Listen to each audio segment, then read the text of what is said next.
What is up, fellow benchwarmers? Welcome to another episode of Fantasy Benchwarmers. I am your host, JJT, and with us, Komish Eric.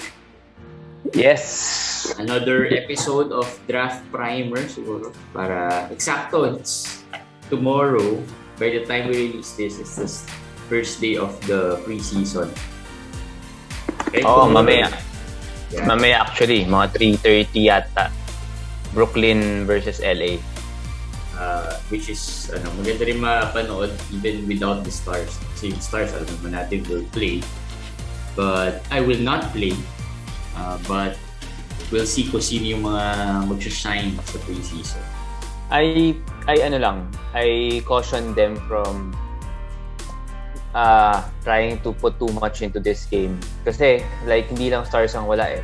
Pati yung bench, wala rin si Patty Mills, sila Bruce Brown nata, hindi rin nalaro. So, yung mga veteran players na medyo wala na. Mga rookies na lang siguro lalaro eh. So, but it's still okay to see the rookies how they are performing, di ba? If they play well. So, yun lang. Pero they might not really factor in too much into the draft. Not yet.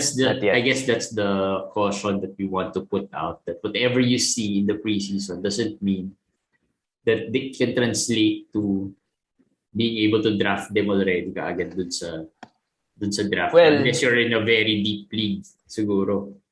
Well, there are, I think, mas maraming information that can be mined from the interviews of coaches, of GMs, of other players. Kasi continuous interview yan eh, since it's training camp eh. After every practice, they interview the players or who stood out today, o who played with the first team, who played with the second team. Kasi gano'n naman yan, they're gonna separate it, the first team, second team. Like, kunwari, Udoka, coach of Boston, said that Al Horford will start. It doesn't mean also that Robert Williams will not start. He said they might go big. He's still deciding on that. But what's certain is that Al Horford gets a boost kasi he's starting. And then for Philadelphia, Tyrese Maxey is the one who's with the first team replacing Ben Simmons, and Shake Milton is with the second team. So that gives Tyrese Maxey a very, very big boost. Considering I think Ben Simmons won't be ready for start of the season. Looks bleak. So at least by the start of the season, of week 1 or maybe week 2, Tyrese Maxey would be a very, very good player in those weeks. Wala na, Ben Simmons, I think, is will never play for Philly again. Yes. The thing is, that's a sure thing. Yes, the thing is when will the trade happen? Yun na lang eh. Tsaka sino yung papalit natin kasi I think the way Simmons has been drafted, which is 7th, 6th, 7th round, usually that's where he goes eh. Medyo at this point hindi na rin natin sure when he'll be traded eh. And I don't think he'll be traded before the start of the season. I doubt na mangyayari. I heard someone say now it's like the draft eh. After the draft, you like your team. Diba? Sa fantasy. Kaya yun ang medyo rare. Rare ang trades after the draft. Kasi, you drafted your team. So, dapat gusto mo yung team mo, diba? So, ba't ka mag-trade after? Pero may mga scenarios na gano'n. Parang gano'n, training camp, you love your team. Kasi 0-0 eh. So yung mga GMs, parang okay naman kami. Parang ganda ng practice namin. Parang maganda yung rhythm ng chemistry, camaraderie, and all those stuff. Ba't natin guguluhin? Pero after 3 weeks, 4 weeks, syempre may iba dyan. 3-10 na yung record or whatever. Ayun na. Or may mga players na after the start of the pagka-start ng season, may mga players na underperforming or playing better than expected, diba? That's pagka after ng draft parang hesitant pa, many of those managers are hesitant to make a trade. Although in one of our leagues which is drafted already, like the Castaway League, may 2 trades na kagad before the season. So very may mga ganong leagues eh, may mga ganong may mga sabi ko nga last year, diba? May mga identity yung certain leagues eh. Like may mga leagues that are talagang mahilig mag-trade yung mga managers. May mga leagues na very conservative. Yeah. So dito natin malalaman yan early on. Alright. So, since nandiyan na rin tayo, we're starting to talk about the draft. Maybe we'll add on to the draft primer. Last episode, we talked about some value picks on the tiered levels, like different tiers, ano yung mga good value picks that we like. And some of those might change na rin as kung late nyo naman mapakinggan yun, baka magbago na rin yun kasi there are, especially within the preseason. So right now siguro, let's talk about building your team. Diba? How to build your team, especially maybe the pairings, no? Where you are in the rank, where you're in the draft position and how to pick certain players or when to pick certain players na, okay, ito dapat. First round, let's talk about first round muna. May drafts ka na ba na nakuha? Wala pa akong draft this year. Observation ko lang on the first round siguro since we're gonna talk about first 2 rounds and then we'll see what happens in the next round. Pero observation ko lang first 2 rounds. Last draft, yung first 3 medyo hindi pa rin clear cut in the sense na sometimes Luka goes 2, Giannis goes 2, Steph goes 3, 4, or minsan yung the last draft that I had 6 pa nga eh.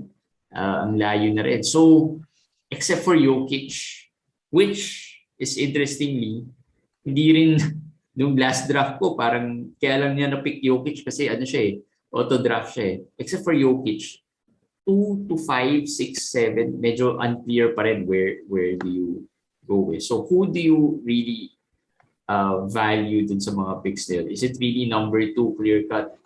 Let's go for Steph. Or wala na masyadong advantage yung number 2 to 8 basically? Some people would say tiers kasi yan. Diba? Yeah. So Jokic talaga solo siya this year. I think wala tayong pag-awayan. Tier 1 siya. Tier 2, some people will have 4 or 5 players, some people will have 2, some people will... Siyempre, iba-iba na yan eh. So pagka ganyan na kasi, hindi consensus. Yeah, you could say na parang 2 to 8. Actually, not 8. Maybe 2 to 6. Yeah. Medyo pwede mong alternate or whatever. Pero for me, I think after Jokic may tier tayo which is 2 and 3.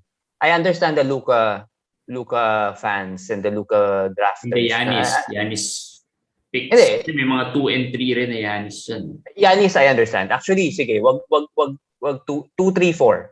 I would put Curry, Harden, and Giannis in 2, 3, 4 range for me. Yang tatlo. And if you put Luka inside that 3, I think you're just being a fan of Luka talaga. Okay, for one, talagang fan mo si Luka, idol mo si Luka kaya gusto mo siyang i-pick ng ganong kataas. May mga Luka fans na magre-react dyan. Hindi. Pero if we're being objective, I'm not saying that Luka doesn't deserve to be picked high. But if we're being objective, hindi siya talaga at the level of those 3. Harden, Curry, and Giannis. It's nothing against Luka. It's more of those 3. Fantasy-wise. Has more parang experience, di ba? Tapos track record. Naisip ko lang bigla, diba? Is Luka on the level of, say, Westbrook? No. Anong isa ng Westbrook? Kasi Westbrook is more of a numbers guy, diba? Like the counting stats kind of player. The difference is Luka is young. He's just getting 4th season pa lang yata right now eh. Pero let's not look at that muna. Pero kasi last year, Russell Westbrook is old, pero counting stats wise, elite yung last year ni. Pero Luka is more well-rounded. Kasi field goal, free throw ni Luka is way better.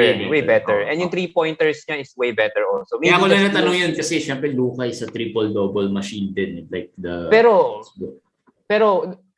the reason Luka can be picked second and then you will say, sige, if you squint hard enough, sige, pwede. Kasi yun nga, una bata pa. Pangalawa, yung free throws lang naman talaga, to be honest, yun lang talaga yung reason kung bakit mababa siya talaga. Kasi 70%, mababa yun eh. Mababa talaga. Which, illogical din. Kaya rin yung mga tao, second yan. Kasi for a shooter kasi mababa. Yeah, that's why people are saying, hindi yan 70. Baka ano lang yan, parang something in the mechanics na impossible na hindi niya ma-figure out yan. Yeah. So sure yan, maging 80% yan. Kung naging 80% yan, di second pick na yan. Kasi another reason why, kasi he doesn't miss games. Yeah. So, So that's why I said, kung gusto niyo siya i-pick na second, third, fourth, fifth, I understand. Kasi meron pang possible upside si Luka na pwede niyong iabot. But Curry, Harden, and Giannis for me, nandun na kasi. As in, why would you gamble when nandun na Nandun na yung tatlong yun. Parang nandun na sa level. So, yun lang yung akin. So, Jokic, Curry, Harden, Giannis. And Giannis. And then, yung 5 onwards, 5 to mga 8 siguro. 5 to 7. 5 to 7. Karl Anthony Towns, nandiyan yan. Dame Lillard, Luka, sino ba? KD. I think yan yung next batch Yep. Na parang medyo, ito mga first round potentials talaga to. To most likely they're really legit first rounds. Kasi yung 9 pababa, parang mapapaisip ka pa Parang, except for, medyo mapapaisip ka na, sige, worth it ba talaga i-pick to at this? Kasi yung mga next dyan, sina Trey, may Embiid ka pa May Embiid pa. Actually, Embiid na dropping di ba? Dati, top 8. May Embiid sama pala si Embiid doon sa ano. Yeah. May Embiid ka, may Tatum, tapos si Anthony Davis, tapos si Paul George, Bradley Beal. So, pero ito, Paul George, Bradley Beal, medyo mapapaisip ka na Pero hindi, yung 13 na yan for me, clear first rounder yan. I mean, I don't see why I don't agree kung bakit hindi siya maging sa top 13. Top 13 yan. Yung 13 na yan, top 13. Hindi, I mean, top 13 sila, but who goes first, who goes, yun yung medyo, from KD downwards. Si KD naman, alam mo naman, dahil lang sa yan. Dahil sa health, di ba? Hindi natin sigurado Yun lang naman ang reason di ba? So, KD goes as high as 4 for some managers because they feel na hindi naman 35 games na laruin yan, 60 games at least. So, top 4 yan. I understand that also. So, clear, KD pasok pa rin yan sa top 8. Embiid actually ganun din Embiid ganun din. Embiid naman, same worry with Embiid. Injuries, di ba? Hindi maglalaro ng pero should be within that top 8 pa rin. Top 9, top 10, mga ganun. I guess yung iba, like sila Tatum goes from around 6 to 9 to 10 minsan.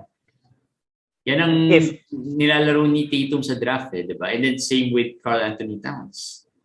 Yes. Towns, in your draft kasi, he fell to 11. Which is way too low. Which is an aberration and it's a fluke. I don't think other drafts are also experiencing Towns falling to 11. Usually, I see some managers asking me questions. Should I pick him third? Should I pick him fourth? So, ganun kataas yun into consideration. Should you consider? Ang sagot ko nun, I don't. Kung third. Kung fourth, I might consider fourth. Kasi if you don't like to punt, let's say, ayaw mo si Giannis kasi ayaw ko mag-punt you can go cut. Kasi center na, I mean, well-rounded yung stats, okay naman. Pero yung second and third, feeling ko lang talaga Curry and Harden are just a little higher than Cat. Okay. Yun yung akin. Well, yung draft ko the other day, I picked Cat over Curry. Mainly because of the positions. Pag two centers maybe. Kasi siya Kasi two centers So parang naisip ko, I was 5th doon sa draft niya. So Curry dropped to 6. But I chose Cat. And then tinanong ko ng other manager, bakit pero nilagpasan si Curry. Sabi ko lang kasi gusto ko mag-center early on kasi I feel na wala nang makuha center later on. I did that before. Challenge ko. Kasi nakita ko yung other drafts Pag nasa middle of the pack ka, hirap ka to get a center. Mahirap magsabi kung tama yung ginawa mo. But I had, kasi may experience, I did that before in the 2-center league. Not this year, previous years. And it was Harden or Cat. First pick yun I picked Cat over Harden at that time. And then people were telling me, Cat over Harden? Bakit? Ganyan. Sabi ko, 2-center league tayo. So 17 teams tayo. Mahirap maghanap ng center. So isipin mo yung next center mo after. And at that time, Cat was the 82-game monster. Yung never misses game, Iron Man. Cat pa siya nun Although si Harden naman nun, Houston Harden yun. Yung tipong talagang counting stats and everything.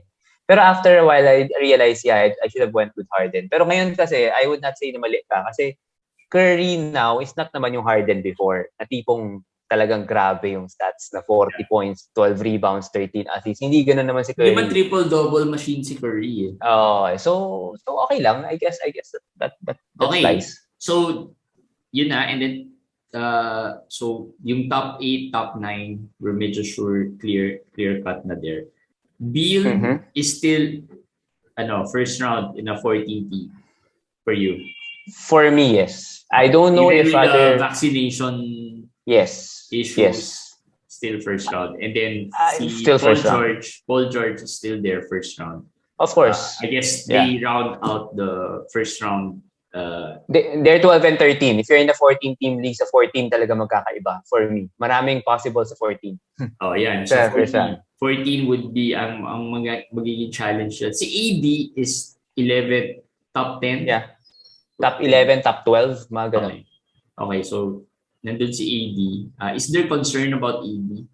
Yeah. Feeling mo? There's concern about AD because of Russell Westbrook, number 1. Number 2, they feel na, he's never been healthy. Last year was a bad year. Tapos last year, ang takot nila was the blocks fell. Yeah. I mean, pwede bang dahil tumatanda na siya, so he's changing his game a little bit. Hindi na siya masyadong go kasi sure naman, playoff sila eh. Sure naman, contender sila. Ba't siya mag-go all out, diba? So, that's possible kung bakit maging bumaba yung blocks niya. So, there are concerns. But, for me, last year, dahil lang talagang pagod siya eh. Dahil, diba, short turnaround. Short turnaround. And this year, if he falls down to beyond 10, I think medyo sulit na. Kasi feeling ko, babawi din. Hindi kami biased as a Laker fan, pero AD at 11, 12, 13, yung sa kapatid ko 14 pa nga eh. So, baba yun. Last year he shot 71% ata from free throw and grabbed 7.2 rebounds, tapos 1.4 blocks lang. 7 rebounds, parang feeling ko kaya niyang lagpasan yun this year eh. Yung potential ni AD could still be top 5 eh. Oo. I won't be surprised if at the end of the year. Yun yung for I guess for us eh, parang kung 11th yan, 12, tapos potential mo top 5, pwede na. Pwede na, di ba? I think safe, he probably has the same concerns with KD, pero si KD goes what? 8, 9, di ba? 7, 6, minsan 4, di ba? So parang similar lang din sila eh. Would he miss games? Would he be this and that, di ba? Pero potential. To be fair, KD could be the number 1 player in fantasy by the end of the year. Mas mataas ang upside. Pwede, yes. So, mas mataas ang upside ni KD. Pwede. Pero again, both of them have that concern. Yes. Baka hindi nila, baka konti lang laruin. And even Embiid. Look at the stats of Embiid last year. Baka magulat kayo. Yung steals, blocks. Last year, he was top 5. Top 2 pa nga siya for a while before he got injured. May mga times, top 2. So yun, that rounds out the top 3. Ngayon, 14 naman magkakatalo na. So, usually that's where the Vucevic goes. Yun na yan mga Vucevic, Adebayo, Jimmy Butler, Trae Young. Actually, Trae Young goes a little higher pa nga eh. But Trae, I'm not a fan of Trae last year. Sabi ko nga, 30 plus, 40 plus. Pero kung nasa 40... Pero pinag-isapan natin Trae, parang hindi first round material si Trae eh. Yeah, but this year, I could see him kung 14. Kasi walang clear-cut 14 eh. So for me, when you pick Trae kasi, you get elite assists, you get elite 3-pointers, you get elite this and that. So may magiging direction yung team mo. And then maybe when you get Trae, just punt the turnovers naman talaga na yun. But just solidify yung strength ni Trae. At least yung team mo mas madaling i-build. Kasi 14 ka na eh. Threes, points, assists. Maybe build on the steals. Yeah. And elite yung assists. That makes it easier. Yeah. And pag may elite stats ka na, isa easier to build around kasi you don't need to build to get too much for that stat. 14 to 24 this year kasi is bad. It's really bad. I mean, bad because so much uncertainty. Pinag-usapan natin the other day, maraming unknowns. So parang to find someone like Trey there, kahit na hindi siya yung per game 14, if you punt some categories, I think he can go to top 10. So maybe just the right build. That's why I'll go Trey with 14. Okay, so let's say that top 14, second round. Ito 14 team tayo, 14. Let's focus on 14 team.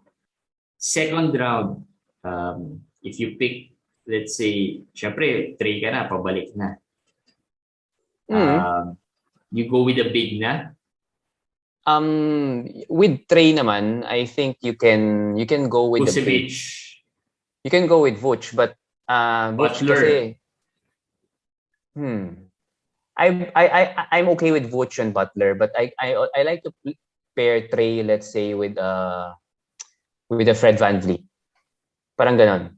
It's unconventional, pero for me, a Trey VanVleet pairing. Pero punt field goal. Punt field goal ka nun. Pagdating ng third and fourth round, then maybe just solidify your rebounds, your other stats na. Kasi solid ka na sa assist eh. Hindi mo na kailangan masyadong isipin. 3-pointers and assist mo, sobrang solid na nun. So pati points, feeling ko this year babawi eh. Wala ka naman isipin sa field goal eh. Third and fourth round mo, bomba ka na talaga ng bigs nun. As in, kung sino man na matira, mayroon naman maaabot sa'yo eh. May aabot sa'yo na bigs. And defense, diba? Like, bigs and defense, yes. The blocks and the steals, Really ka na nandun. Yes. So you like the VanVleet, taas kasi, 15 for VanVleet. I like that pairing, the Trey VanVleet thing. But the Jimmy Butler pairing with Trey is also good. I like that because I like the Jimmy Butler pairing also because the assists of Butler can help Trey. The lack of threes of Butler will be at least kahit paano ni Trey Young yun. Diba? Mapupuno ni Trey Young. You can get it later on. Hindi, pero I mean, elite din kasi yung threes ni Trey. So parang kahit paano. I think the masusupport doon, the assist. Plus yung steals. The elite steals of Butler. So maganda rin yung pairing na yun. Tapos may rebounding ng konti si Butler. So okay din ako kay Vooch. Okay naman ako kay Vooch. It's a rather boring pairing. Na parang pero Vooch kasi goes there early second round. Hindi. He goes there plus maganda yung fit niya with Trey. Kasi hindi field goal ang strength ni Vooch as a big man. Ang strength ni Vooch as a big man is rebounds and then 3-pointers. Yes, and scoring. And that is what Trey gives you, 'di ba? Na meron din siya. So parang maganda rin yung pairing niya. So yung tatlong yun for me, any of those three magandang pairing. Bam, okay din, pero parang I think Bam is going high from time to time. Parang sobrang taas minsan. Bam has the right build. Let's say if you get sinong good pairing? Bam and for me Giannis for one, that's a good pairing. Kasi when you go Giannis na, you're really punting free throws eh. Mm-hmm.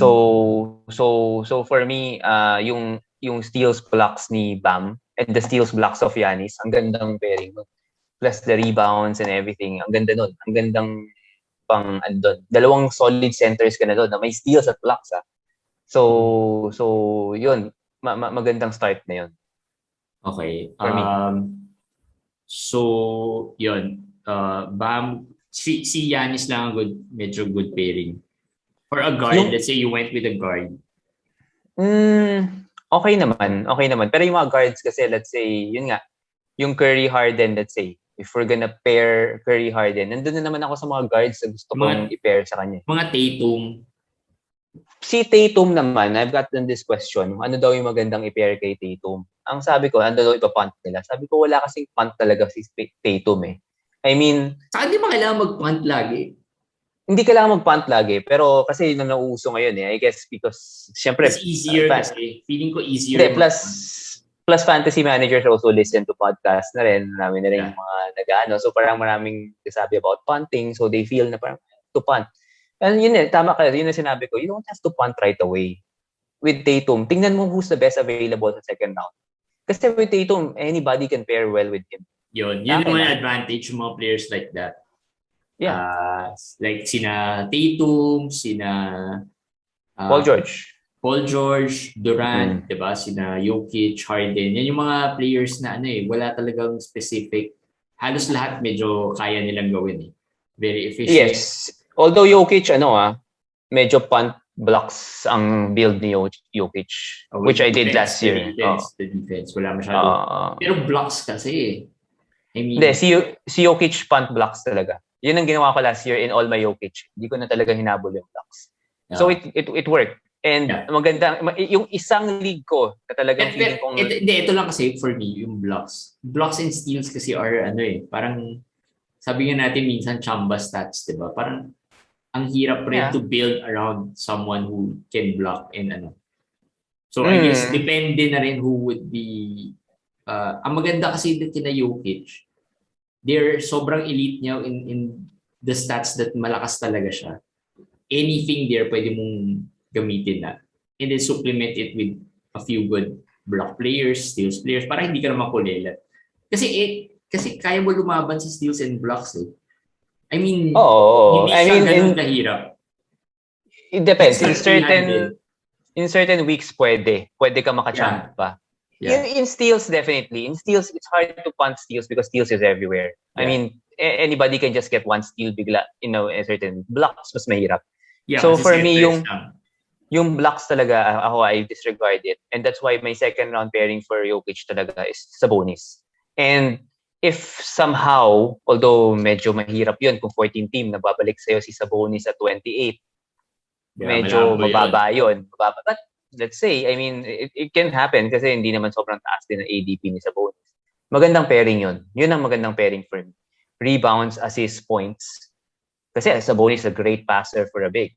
Yeah. And these two guys play well. And that was my pairing last year. And if you can pair them again this year, I think you're in a good shape already. Okay, pero realistically, who's a good player? At 28, Brandon Ingram? Julius Randle. Julius Randle. You get two centers who don't block, but their strengths complement each other. Free throws for bigs, di ba? May assists, may threes. Yeah. Di ba? So, yung steals ni Randle isn't bad. Nag-improve na last year. Rebounds, elite rebounding. So, I think the two of them, magandang pairing. Kung walang Sabonis, Randle is okay with me. Okay. Sometimes baka better pa nga eh. Kasi yung free throws ni Randle, mataas eh. Compared kay Sabonis. So baka better pa. Oo, baka better pa. So yun yung magandang pairing. Okay, so at 28, which is not bad. Minsan lang, di ba, psychologically, parang Randle at 28, taas pa rin. Feeling ko tama na. Pwede na. But psychologically, parang hindi mo ma-imagine, di ba, picking Randle at 28. Pero right build naman. Okay, assuming si Steph ang number 2 mo. Ako, Fred VanVleet talaga. Pero parehas lang kay Trey. Parehas lang kay Trey. Pero kung wala si VanVleet. Pero VanVleet at 27. Wala na rin yun. Malayo na rin. 27. Alam mo sino may mga Zach LaVine, mga ganyan. Yeah, actually, yun ang sabihin ko. Kung hindi si VanVleet, baka Zach LaVine and Chris Paul lang may iwan sa'yo dyan. Zach LaVine and Chris Paul. Pero eto meron akong tip from our good friend Joao Pablo. Yun. Kasi second pick ako eh. Sabi niya sino ka? Kasi alam ko naman Jokic siya eh. Sabi ko baka mag-Curry. Okay, mag-Curry Gobert ka. Sabi ko bakit? Bagay ba? Ganyan ko siya. Sabi niya hindi, that's my pairing, my favorite pairing yung dalawa. And if you think about it, yeah, actually, I mean you get the Curry averages 5 threes eh. So elite na yan. Si Gobert naman, yung blocks at rebounds niya, taas dun eh. So, kumbaga, yung dalawang yun, parang minerge ko together. Kasi yun talaga yung problem with Curry. Diba? Hihirapan ako to build around Curry, actually. Kaya ako rin hindi siya pinik over Cat. Kasi, lakas niya sa threes, lakas niya sa free throws, points, diba? Assist niya, so-so, diba? Hindi naman malakas talaga, hindi elite, pero pwede na. Pero hindi ko alam anong next pairing. Yun yung challenge for me eh. Kasi parang, do I go another guard? Do I get a center? Alam mo yun, parang hindi ko matansya. If I play around yung strengths niya, which should be a guard or a center na medyo maganda yung 3 points, may 3 points, or may scoring, or maybe assist. Doon ako medyo confused eh. Kaya nahirapan din ako with the Curry build. Kung 12-team league kayo, mas marami kang option. Kasi kung second mo si Curry, 23rd ka. I would assume Lavine will be available. Randall will be available. Maybe Sabonis sometimes could be available. So marami kang option eh. Pag 14-team league kayo, 27, malamang sa hindi ang pipilian mo dyan, Lavine, Chris Paul, or si Randall. So yung tatlo ang medyo pipiliin. Or Gobert. So medyo unconventional yung Gobert eh. Pero I think you have to give it a look also. Medyo magandang yun. Medyo magandang pairing din yun. Unconventional pero okay lang kasi 'di ba? Napupuno nung isa kasi yung yung top 2 mo, ibig sabihin, you build around the top 2 mo. Yeah. Mas madali na kasi you can choose to go threes, points, 'di ba? Threes, points, assist. Or you could go and then add yung may blocks ka na, medyo elite. Ito tip ko sa kanila, if you go Curry, do not assume that your assist is okay. 5 assists a game lang si Curry. Hindi talaga. So when you go Curry, you have to get some assist at 2, I don't mind picking Harden na lang. Yeah, I'm okay with that. Easier to build around. Yun lang for me. Kasi nga, yun nga sinasabi sa'yo, it was hard to build around Curry for me. Kasi nga, as a point guard, wala siyang assist masyado, maliit lang, konti lang. O threes lang pero yung threes, feeling ko I could get it somewhere else. Yeah. Ang maganda dyan, since second pick mo siya, medyo back-to-back halos yung second and third round point. So for me, after you get Gobert, Curry, Gobert, I'll go for a point guard talaga. I'll go for a point guard na will help with Curry's deficiency. Well, Booker wala masyadong assist. Yeah. So, wala masyado, but Chris Paul might fall. So, I may consider Chris Paul. I'm thinking about the Aaron Fox, but the Aaron Fox kasi not too high. My problem with it is poor free throw ni Gobert, then poor free throw ni Aaron Fox. Baka naman sobrang ma-drag down na yun. Sure ka, tinutulungan ka ni Bilip. Si Joao naman, friend natin yan eh. So, siguro naman siya turuan tayo. Alam ko, magkalaban tayo dun sa league na yun. Baka... Pero kung isahan ka lang yan. Kung Curry, Randall kayo, the third round can be either a big or another point guard na medyo pwede nang hindi masyadong assist kasi Randall has assist naman. So pwede kang mag-MPJ, pwedeng ganon, 'di ba? Pwede na at those spots. Yeah. Yun. So if you go Harden, easier. Kasi Harden mas maraming stats that he can give you. Oo, Harden. And parang you couldn't go wrong eh. Ay, sorry, nakalimutan ko. Si Kyrie pala usually mag-fall dyan. But I'm not saying pick nyo pero sana... Si Kyrie nag-fall na siya to around third round sa 14 team. Oo nga eh. So, sayang. Pero sinasabi ko lang sobrang bagay sana si Kyrie sa team na to. With Curry? With Curry, with Jokic. Pwede mo siyang, if Curry falls to mga 3 or 4. Kasi minsan nangyayari yan eh, di ba? Jokic, and then may mag-Luka dyan, and then may Giannis. Di ba? In 4 mo, baka mag-Curry yan, or mag-Harden muna sa 3 and then 4. Then, okay na yun. You could still get Gobert and, I feel you could still get Gobert and Kyrie. May chance pa rin. Pag nasa 3 or 4 range ka, I think may pag-asa. Pero natatakot ako kay Kyrie. So hindi ko sinasuggest yun. Sinasabi ko lang kung sana hindi siya sira ulo, maganda sana yun. But anyway, kung kay Harden, ang best talaga for Kyrie for me pag mga nasa 40s na. Actually itong si Kyrie, kung 40s pwede na rin. Ang basa ko kasi magpapa-vaccinate. Ako rin. I think right now mas bleak yung future ni Ben Simmons. Wiggins. Feeling ko mas may chance si Wiggins mag-hold out. Si Kyrie, feeling ko mag-hold out man yan baka 2 weeks.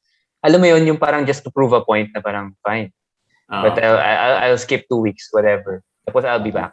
Parang ganun. Yun ang basa ko Ewan ko. So pag Harden ka, you couldn't go wrong with anyone. Yun yung Harden, yung Adebayo mo. Maganda rin dito kay Harden. So, pwede. Malayo na yung Adebayo eh. Third naman si Harden. So, kung 14, 22. Actually, Randall would be okay pa din. Yeah. Sabonis also will be okay. Ito yung mga madalas natin second round. Lamelo, second round. Lamelo actually, yun. Lamelo is good for Harden or Curry. Actually, sa third round, if naiwan siya sa third round, pwede ka mag-Curry Lamelo. Maganda rin yun. Magandang pairing yun. Okay. Pairing. Where does LeBron factor in here? LeBron. Kasi si LeBron, medyo he still goes around second round, which is fair naman kasi elite pa rin naman yung mga stats ni LeBron even if limited capacity or mas marami siyang kasama. Pero where does he rank here? Kasi he goes mga mid to late. 26 siya ngayon ADP. And I think perfect actually kasi 26 din yung next selection ng fourth pick ata. 25th or 26th. And sinabi ko nga, Giannis, I want Giannis. And I think Giannis right now, ang best pairing ni Giannis is LeBron. Best pairing ni Giannis right now, LeBron. It would have been Zion. If Zion was not, walang injury concern ngayon, Giannis, Zion, siya. Kahit kumuha ka naman ng Rozier at mga kung ano nung field goal hit dyan, panalo ka pa rin sa field goal. Sobrang elite na field goal. Saka ang ganda ng pairing ng dalawa, pan free throw. Pero since may ganyan si Zion, I'll go with LeBron na lang. Well, not as great a fit. Pero I think the best fit na for LeBron. Pero ang advantage naman ni LeBron is may assist. So the next few rounds mo, you can go the big man stats, which is the field goal, the rebounding, sa scoring, meron din namang scoring yan. And then yung assist can still be there. Yeah. Kasi if you go Zion naman, wala namang assist. So, last year mas meron eh. Di ba last year pero compared to LeBron, I mean, if you compare both of them, at least may flexibility ka ng konti with LeBron na I can go small naman the next one or I can still go big para ma-boost yung rebounding ko and all. Yep. So eksakto pala LeBron around that range, 26. Yes. Okay, so if Towns naman, it's pretty much kahit sino naman Lillard is one of the players na parang Curry.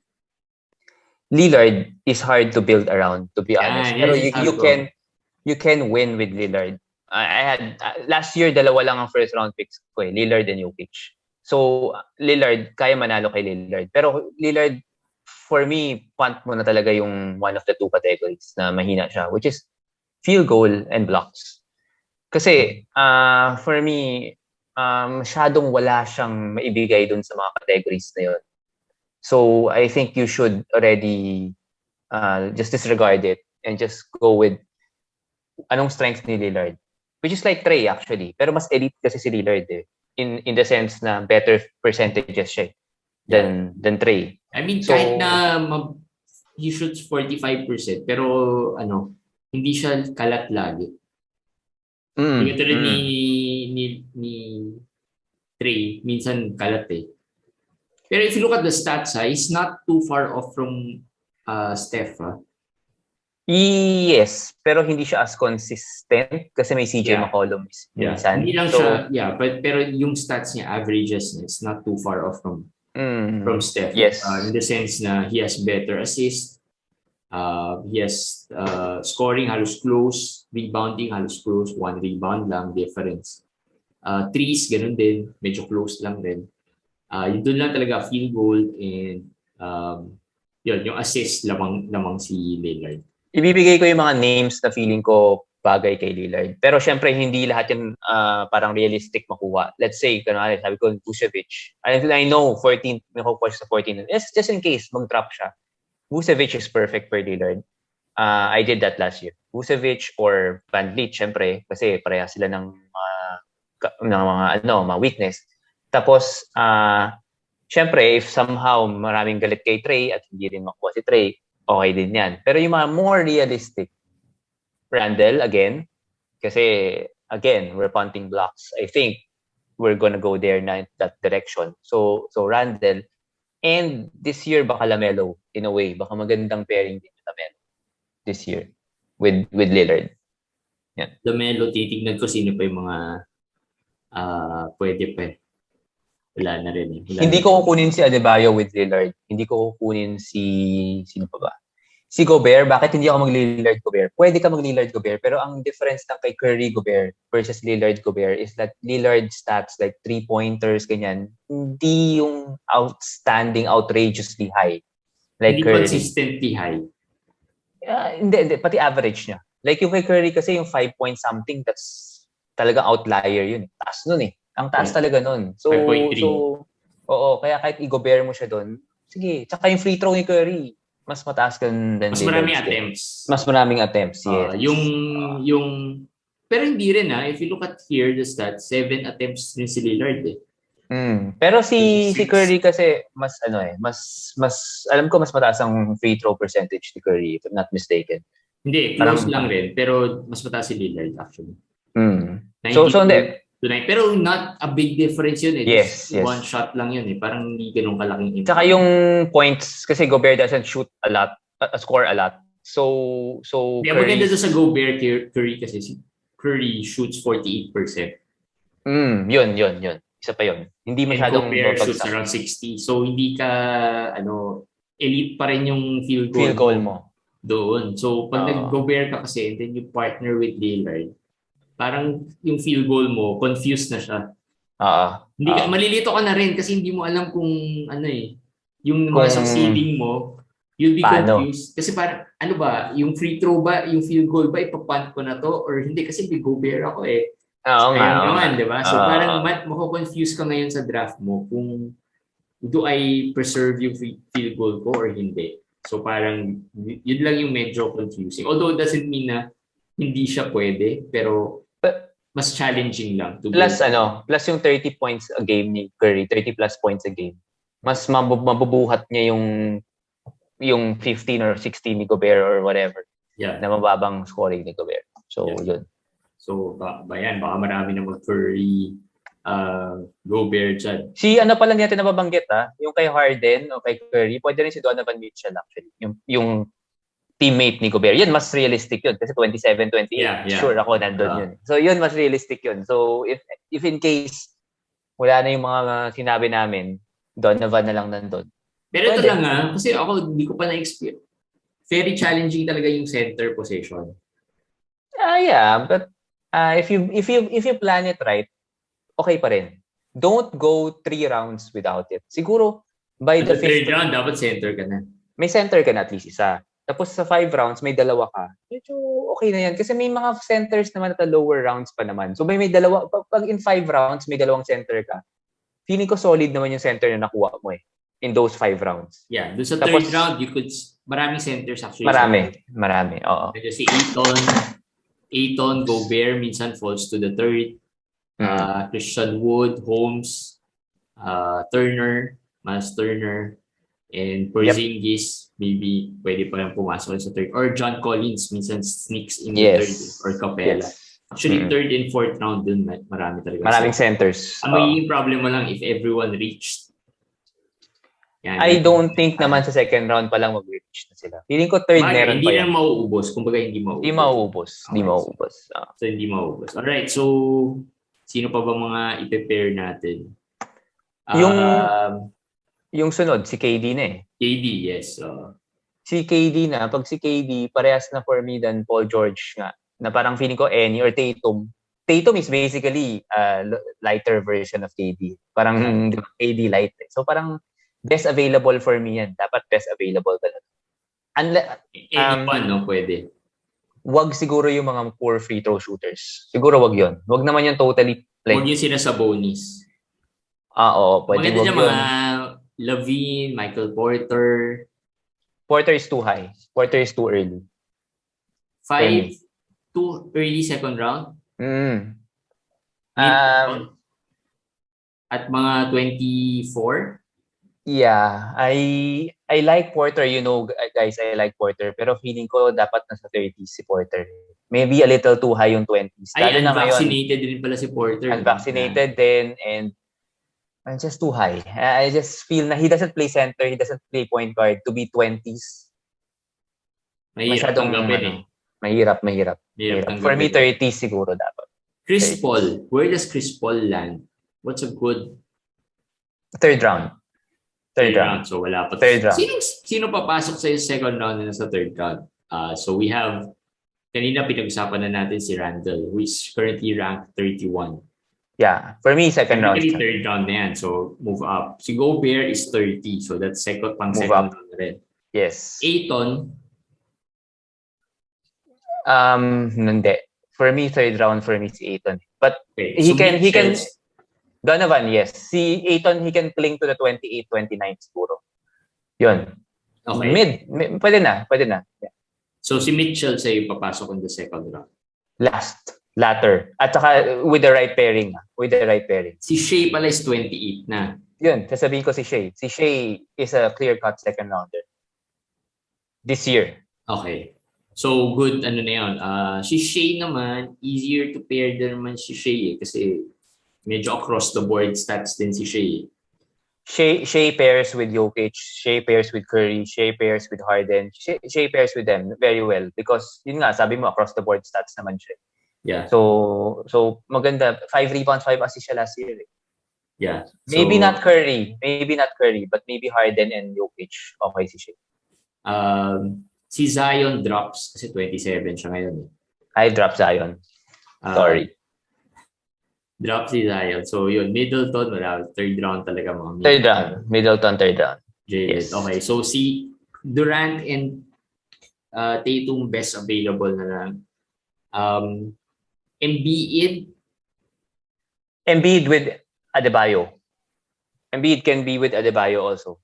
Both, as I said, yung stat set nila, except for points and threes, medyo parehas.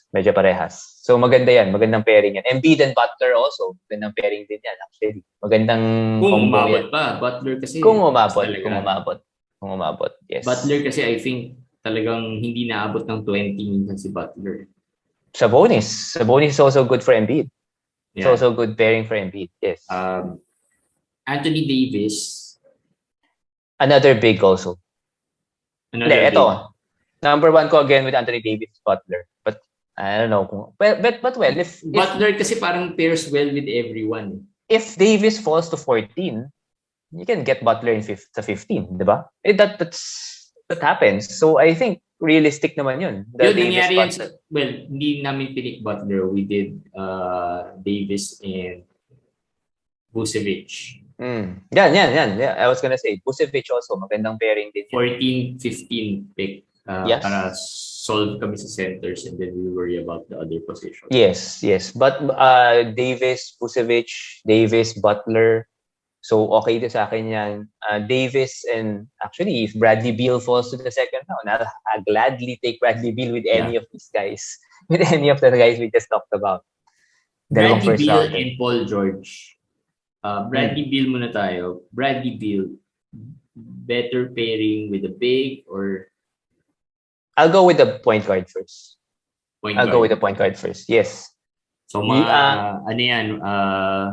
Van Fleet, Lavine, mga ganyan. If you look at the stats, Bradley Beal's stats is almost the same as Steph Curry.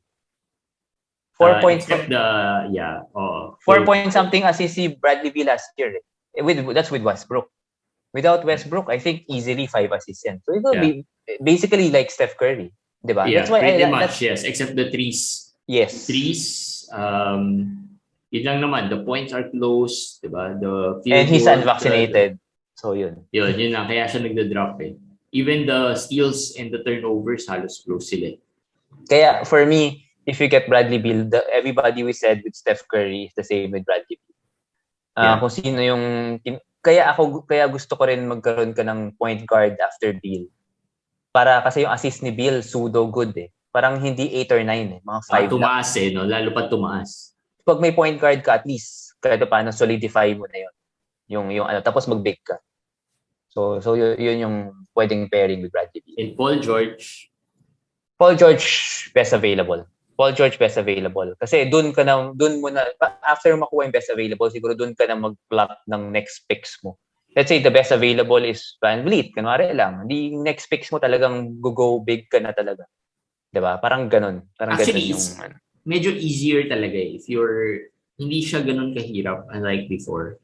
I think yung last few kasi parang minsan 'di ba merong parang ayoko last pick kasi, ang hirap eh. Ang pinakamagandang advantage ngayon ng last pick is that early ka on the second round, which is like, sabi nga namin, ang daming uncertainties dun sa second round. Sina Kyrie, sina Zion, di ba? I mean, even si Michael Porter. So parang if you go late second round, talagang mapapaisip ka na. Yes, you could say that. But ako actually, my thinking there is that kung mas masama pa kung 14 ka this year kasi feeling ko yung 15, 16, 17, 18, 19 dahil sa sobrang uncertainties. Parang sila. Hindi rin eh. Kasi isipin mo, 14, 15, 16, 17. Vucevic, Butler, maybe Paul George kung nag-drop or Beal nag-drop. Parang I assume go wrong pa rin eh. I assume you should not get 17 to 18. Hindi, I assume you should not get Paul George or Bradley Beal at the 14, 15, 16, 17. But let's assume nandun si Beal. Pero parang ang hirap lang for me pag 14th pick ka this year. Dahil nga, yung mga sana like Kyrie, like Zion, yan na mga for me, mas dapat na, mas deserving na sa position na yun, will drop. And then ang aakyat, yung mga tipong maraming question mark or maraming ano. So parang you have to really guess right. You really have to pair get the right combo. Pero ito nga yung problem eh. If umakyat yung mga let's say na sa mga third round level, hindi naman yan aakyat to the early second eh. Hindi, pero hindi rin naman malayo ang difference ng mga level nila sa mga early second. Na mga nagiging early second ngayon. Like let's say sinong early second? Let's say hindi kasi early second ko sina Vucevic, Butler. At least yung first two. Si Vuce na lang. Si Vuce na lang. Early second siya, pero hindi siya nagkakalayo sa mga makukuha mo sa third round na top picks.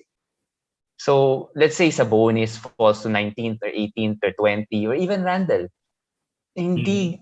Maybe Vuce is safer. Maybe Vuce is more efficient. Pero hindi masyadong malaking difference eh. So, malaking disadvantage. Kasi medyo nabawasan na rin yung role ni Vuce. Yes, I think so. So, mahirap. You can make it work, but I hope tama yung talagang mapick. Magandang pairing, tapos hindi ma-injure. So, medyo ganun yung situation. Yeah. So, yung second round talaga would be very, very... Very challenging. Very crucial. Yeah. Kasi nga, dami uncertainties. We have Kyrie, Michael Porter, even Chris Paul. Diba? Hindi mo rin alam where to get or pick Chris Paul at this point. Ito, isa pa, parang nakikita ko lagi pag nagpaparate ng team. Punt free throw, Giannis, Gobert, Fox. Yan yung first three eh. Tapos may Ben Simmons yan, definitely. May Draymond Green. Sabi ko, okay naman to. Sabi ko, ano ba pinapunt mo? Pinapunt ko free throw. Sabi ko, parang nagpapunt ka rin ng 3 points. Nagpapunt ka rin ng... Kasi nakulang eh. Kasi wala talaga silang 3 points. Tapos sabi ko, yung points mo, medyo delikado ka rin dito. Sabi ko, bakit? Kasi sabi ko, si Simmons sa si Dre, pinagsama mo. Medyo 5th and 6th round yun. Malaking bagay yun. Behind ka agad, di ba? So, parang sabi ko, ingat-ingat din. Hindi ibig sabihin pan free throw, lahat ng di marunong bulok mag-free throw. Hindi ganon. Yung nagiging challenge kasi kala nila, isa lang pinapunt nila, hindi nila na-realize na ang dami nang napapunt. Kasi that build, kaya naman nasabing punt free throw yan. Kasi Giannis is a volume free throw shooter. So mahirapan ka talaga to win free throws. If Giannis, let's say, shoots 10, 12 free throws a game, tapos mas-shoot lang niya 6. Yes. Diba? Malaking bagay yun. So, ibig sabihin, mahirapan ka to win that. But that doesn't mean na kunin mo na rin si Simmons, kunin mo na rin si hindi, parang, yung, okay lang kunin si Simmons. Pero ako naman, kung you're betting on Simmons to play this year, tapos kinuha pa si Dre, parang hindi na... Pero ang challenge kasi doon, they're not, the counting stats may be okay. Pero yun nga, may uncertainty, plus baka nakakalimutan mo yung other stats. Like yun na, scoring, mawawalan ka na ng scoring. Threes, definitely, wala ka na. Yung turnovers mo. So that's what? 3-4 stats agad na. That's what I tell them nga eh. Parang, most likely, hindi ka mananalo. May medyo delikado kayo doon. So, kailangan mag-ingat kayo. Ang punt free throw or punt category doesn't mean you deliberately lose that category. It means you ignore that category. Parang, sige, kung manalo ko dito, well and good. Kung merong isang player na you're punting free throws, 90% free throw shooter, hindi ibig sabihin, hindi mo siya kukunin.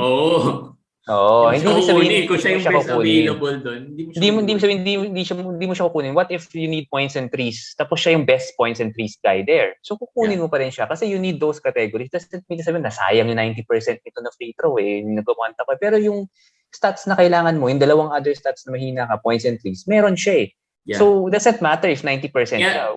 Whatever. Kaya very crucial na yan. And third, fourth, fifth round, you see ano yung mga kailangan mong i-work on ng konti para medyo hindi ka naman sobrang kulelat dun sa mga stats na yun. Diba? Na mas madali. Kaya namin sinasabi na players like sina Harden are easier to build around kasi nga, they can give you across the board stats. So hindi ka magpapunt at any point masyado. Yeah. Kasi even Harden, kahit naman ganyan siya, field goal niya is not too bad, 'di ba? Turnovers lang siguro yung kalaban mo. But hindi ganun karami yung binibigay niyang masagwang stats.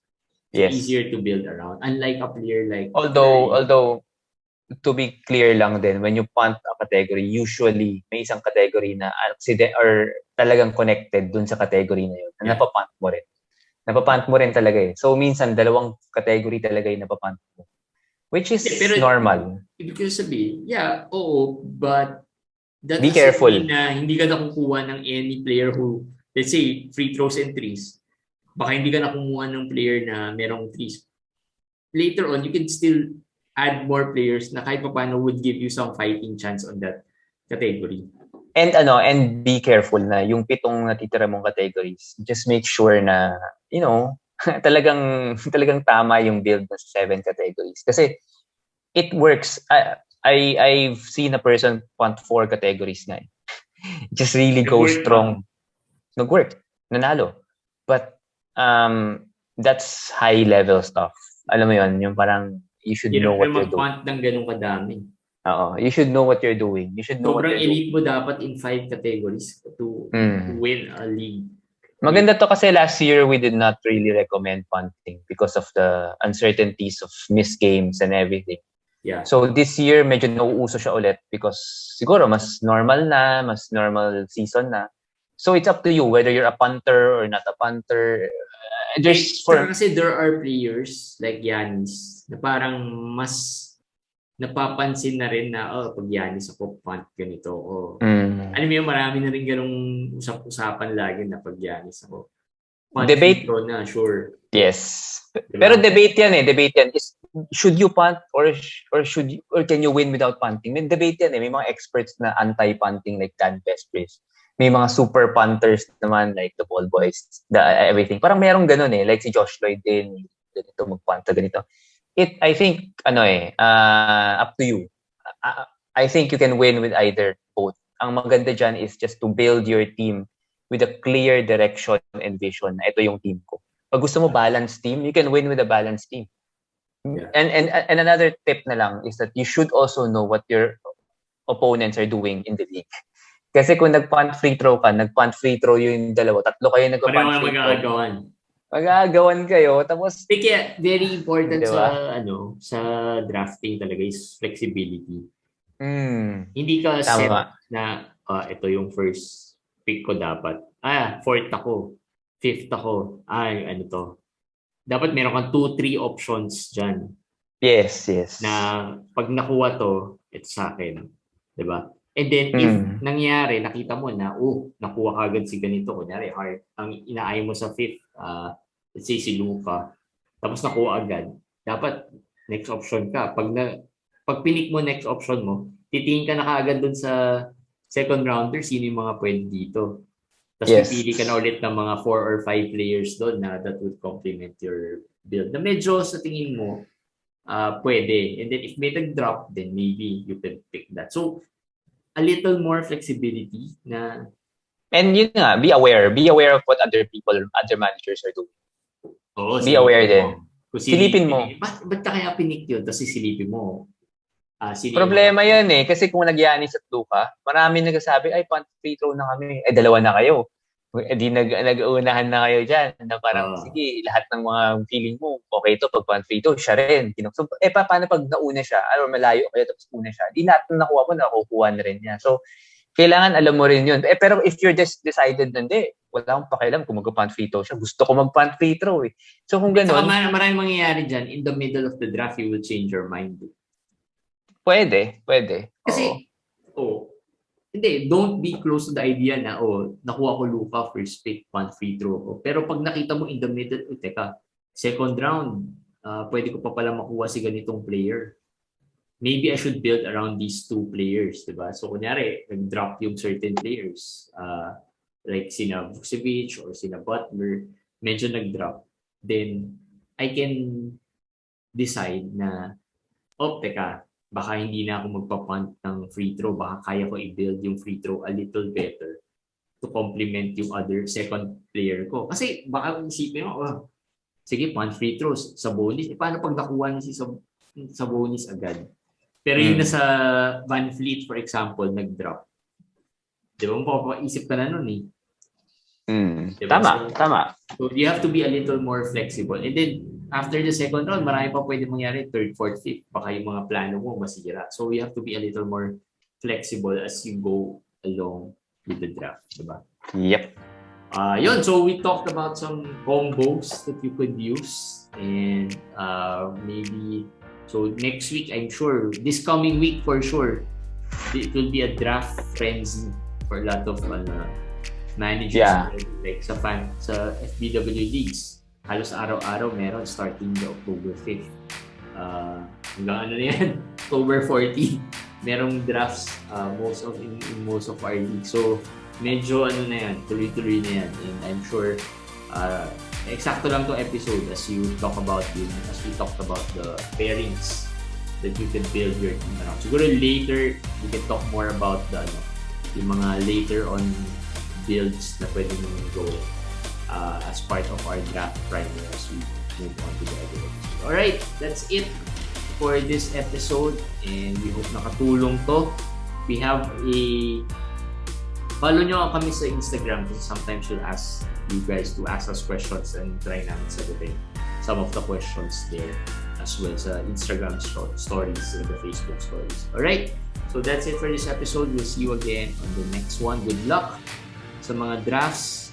And hope ito na exciting part, most exciting part of the fantasy season, which are the drafts. So good luck sa inyong lahat. Alright, bye guys.